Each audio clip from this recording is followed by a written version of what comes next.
ओम श्री गणेशाय नमः। दोस्तों, जिस तरह नागों में शेषनाग, पक्षियों में गरुड़, ग्रहों में चंद्रमा, यज्ञों में अश्वमेध और देवताओं में भगवान विष्णु श्रेष्ठ है, उसी तरह सभी व्रतों में एकादशी व्रत सर्वश्रेष्ठ माना गया है। जो मनुष्य सदैव एकादशी का व्रत करते हैं वे श्री हरि को परम प्रिय होते हैं। यह एकादशी व्रत अत्यंत भक्ति और श्रद्धा पूर्वक करना चाहिए। इस एकादशी के व्रत के समान यज्ञ, तीर्थ, दान, तप और कोई दूसरा व्रत नहीं है। पौष मास के कृष्ण पक्ष की सफला एकादशी अपने नाम के ही तरह हर कार्य को सफल बनाने वाली मानी गई है। सफला एकादशी व्रत का फल 5000 वर्ष तप करने से जो फल मिलता है उससे भी अधिक इस एकादशी से मिलता है। तो आइए दोस्तों, आज के वीडियो में हम जानें कि साल 2024 में पौष मास के कृष्ण पक्ष की सफला एकादशी कब है।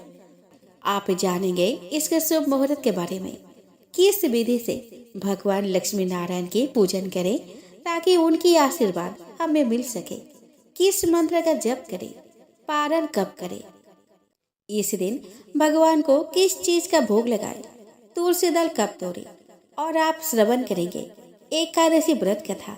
तो चलिए दोस्तों, लक्ष्मी नारायण के चरणों का ध्यान करते हुए हम आज के वीडियो का शुरुआत करें। दोस्तों, पौष मास के कृष्ण पक्ष की एकादशी को सफला एकादशी व्रत किया जाता है। यह व्रत भगवान विष्णु को समर्पित है। इस दिन भगवान विष्णु के साथ माँ लक्ष्मी के पूजन का विधान है। मान्यता है कि इस व्रत को करने से सुख सौभाग्य की प्राप्ति होती है और मनोकामना पूर्ण होती है। सफला एकादशी दिसंबर महीने की दूसरी और साल की आखिरी एकादशी भी होगी। तो आइए दोस्तों, इस वीडियो में हम जानें कि इस साल सफला एकादशी कब है, इसके पूजन मुहूर्त और व्रत पारण के समय के बारे में जानते हैं। दोस्तों, इस बार एकादशी तिथि 25 दिसंबर 2024 को रात 10:29 पर प्रारंभ होगी और 27 दिसंबर 2024 को सुबह 12:43 पर समाप्त होगी। सफला एकादशी व्रत 26 दिसंबर 2024 को किया जाएगा। सफला एकादशी व्रत का पारण 27 दिसंबर 2024 को किया जाएगा।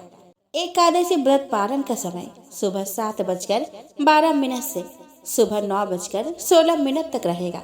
पारण तिथि के दिन द्वादशी समाप्त होने का समय 28 दिसंबर 2024 को सुबह 2:26 है। दोस्तों, इस दिन शुभ उत्तम मुहूर्त 7:11 AM से 8:29 AM तक रहेगा। लाभ उन्नति मुहूर्त 12:21 PM से 1:39 PM तक रहेगा। अमृत सर्वोत्तम मुहूर्त 1:39 PM से 2:56 PM तक रहेगा। शुभ उत्तम मुहूर्त 4:13 PM से 5:31 PM तक रहेगा और अमृत सर्वोत्तम मुहूर्त 5:31 PM से 7:13 PM तक रहेगा। मान्यता है कि सफला एकादशी व्रत के प्रभाव से व्यक्ति को कार्यों में सफलता प्राप्त होती है और कार्यों की विघ्न बाधाएं दूर होती है। इस दिन भगवान विष्णु की विधिवत पूजा करने वाले जातक को अंत में वैकुंठ धाम की प्राप्ति होती है। दोस्तों, एकादशी व्रत के लिए दशमी के दिन सिर्फ दिन के वक्त सात्विक आहार करना चाहिए। सायकाल के समय दातुन करके पवित्र होना चाहिए। रात्रि के समय भोजन न करें। भगवान श्री नारायण के स्वरूप का स्मरण करते हुए सोए। एकादशी के दिन सुबह स्नान आदि से निवृत्त होकर साफ कपड़े पहनकर व्रत का संकल्प ले। हर भक्त को विधि पूर्वक इस व्रत को करना चाहिए। पूजन के लिए ऋतुफल, नारियल, नींबू, नैवेद्य आदि 16 वस्तुओं का संग्रह करें। इस सामग्री से ही श्री विष्णु और देवी लक्ष्मी की पूजन करें। घर में बने पूजा के स्थान पर दीपक जलाकर भगवान श्री विष्णु का गंगा जल से अभिषेक करें। पूजा में धूप, दीप एवं नाना प्रकार के सामग्रियों से उन्हें प्रसन्न करें। इसके बाद उन्हें तुलसी दल अर्पित करें। सात्विक भाव धारण करके भगवान विष्णु की पूजा करें। रात्रि के समय श्री विष्णु के नाम से दीपदान करें और एकादशी कथा पढ़ें। आरती एवं भजन गाते हुए रात्रि जागरण करें। अगले दिन आरती करके व्रत का पालन करें। जो लोग इस दिन व्रत नहीं रख पा रहे हैं वे केवल सच्चे मन से पूजन करके प्रार्थना कर सकते हैं। दोस्तों, एकादशी के दिन भगवान विष्णु की पूजा की जाती है और माता तुलसी की पूजा का विधान है। तुलसी के पौधे में माता लक्ष्मी का वास माना गया है। धार्मिक मान्यताओं के अनुसार एकादशी के दिन तुलसी के पत्ते तोड़ना और जल अर्पित करना वर्जित माना गया है।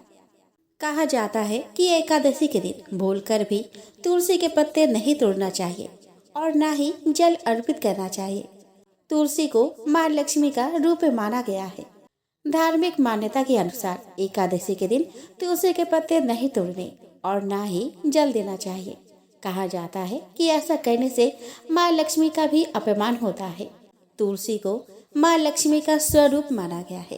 कहा जाता है कि एकादशी व्रत को मां लक्ष्मी निर्जला व्रत रखती है और एकादशी पर तुलसी को जल देने से उनका व्रत खंडित हो जाता है। इसीलिए इस दिन तुलसी पर जल नहीं चढ़ाना चाहिए। एकादशी के दिन जमीन पर गिरे हुए पत्तों का प्रयोग करना चाहिए या फिर तुलसी दल को एक दिन पहले ही तोड़ लेना चाहिए। एकादशी के दिन भगवान विष्णु का पूजन किया जाता है। मान्यता है कि इस दिन भगवान विष्णु को तुलसी के पत्ते अर्पित करने से उनका आशीर्वाद प्राप्त होता है। हिंदू शास्त्रों के अनुसार एकादशी के दिन तुलसी की पत्तियों को तोड़ने से शारीरिक, मानसिक व आर्थिक परेशानियों का सामना करना पड़ सकता है। आइए दोस्तों, अब हम सब मिलकर सफला एकादशी की पावन व्रत कथा का श्रवण करें। तो दोस्तों, युधिष्ठिर ने पूछा कि स्वामी, पौष मास के कृष्ण पक्ष की जो एकादशी होती है उसका क्या नाम है, उसकी क्या विधि है तथा उसमें किस देवता की पूजा की जाती है, यह बताइए। भगवान श्री कृष्ण कहते हैं कि राजेंद्र, बड़ी बड़ी दक्षिणा वाले यज्ञ से भी मुझे उतना संतोष नहीं होता जितना एकादशी व्रत के अनुष्ठान से होता है। पौष मास के कृष्ण पक्ष में सपेला नाम की एकादशी होती है। उस दिन विधि पूर्वक भगवान नारायण की पूजा करनी चाहिए। जैसे नागों में शेषनाग, पक्षियों में गरुड़ तथा देवताओं में श्री विष्णु श्रेष्ठ है, उसी प्रकार संपूर्ण व्रतों में एकादशी तिथि श्रेष्ठ है। राजन, सफला एकादशी को नाम मंत्रों के उच्चारण करके नारियल के फल, सुपारी, बिजौरा और जमीरा नींबू, अनार, सुंदर आंवला, लौंग, बेर तथा विशेषतः आम के फलों और धूप दीप से श्री हरि का पूजन करें। सफला एकादशी को विशेष रूप से दीपदान करने का विधान है। रात को वैष्णव पुरुषों के साथ जागरण करना चाहिए। जागरण करने वाले को जिस फल की प्राप्ति होती है वो हजारों वर्ष तपस्या करने से भी नहीं मिलता। नृपश्रेष्ठ, अब सफला एकादशी की शुभ कारिणी कथा सुनो। चंपावती नाम से विख्यात एक पुरी है जो कभी राजा बहिष्मत की राजधानी थी। राजा श्री बहिष्मत के 5 पुत्र थे। उनमें से ज्येष्ठ था, वह सदा पाप कर्म में ही लगा रहता था, पर स्त्रीगामी और वैसे आसक्त था। उसने पिता के धन को पाप कर्म में ही खर्च किया था। वह सदा दुराचार परायण तथा वैष्णवों और देवताओं की निंदा किया करता था। अपने पुत्र को ऐसा पापाचारी देखकर राजा बहिष्मत ने राजकुमारों में उसका नाम लुम्बक रख दिया। फिर पिता और भाइयों ने मिलकर उसे राज्य से बाहर निकाल दिया। लुम्बक गहन वन में चला गया। वहीं रहकर उसने प्रायः समूचे नगर का धन लूट लिया। एक दिन जब वह रात में चोरी करने के लिए नगर में आया तो सिपाहियों ने उसे पकड़ लिया, किंतु जब उसने अपने को राजा बहिष्मत का पुत्र बतलाया तो सिपाहियों ने उसे छोड़ दिया। फिर वह वन में लौट आया और मांस और वृक्षों के फल खाकर जीवन निर्वाह करने लगा। उस दुष्ट का विश्राम स्थान एक पीपल वृक्ष था जो बहुत वर्षों पुराना था। उस वन में वह वृक्ष एक महान देवता माना जाता था। पाप बुद्धि लुम्बक वही निवास करता था। एक दिन किसी संचित पुण्य के प्रभाव से उसके द्वारा एकादशी का व्रत पालन हो गया। पौष मास में कृष्ण पक्ष के 10वें के दिन पापिष्ठ लुम्बक ने वृक्षों के फल खाए और वस्त्रहीन होने के कारण रात भर जाने का कष्ट भोगा। उस समय ना तो उसे नींद आई और ना आराम ही मिला। वह निष्प्राण सा हो रहा था। सूर्य उदय होने पर भी उसको होश नहीं आया। सफला एकादशी के दिन भी लुम्बक बेहोश पड़ा रहा। दोपहर होने पर उसे चेतना प्राप्त हुई। फिर इधर उधर दृष्टि डालकर वह आसन से उठा और लंगड़े की भांति लड़खड़ाता हुआ वन के भीतर गया। वह भूख से दुर्बल और पीड़ित हो रहा था।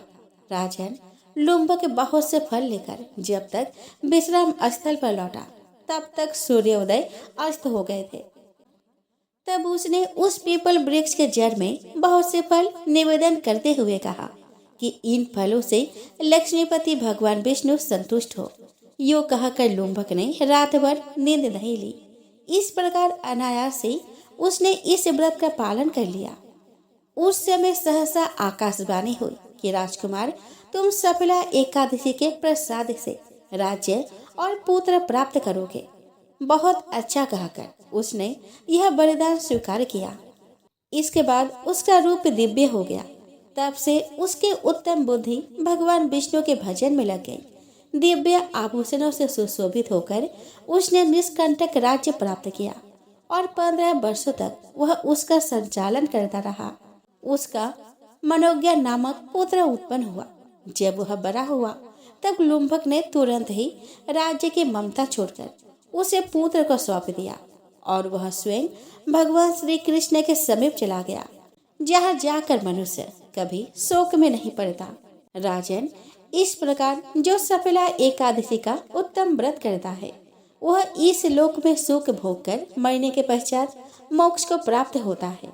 संसार में वे मनुष्य धन्य है जो सफला एकादशी के व्रत में लगे रहते हैं।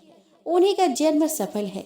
महाराज, इसके महिमा को पढ़ने, सुनने और उसके अनुसार आचरण करने से मनुष्य राजसूय यज्ञ का फल पाता है।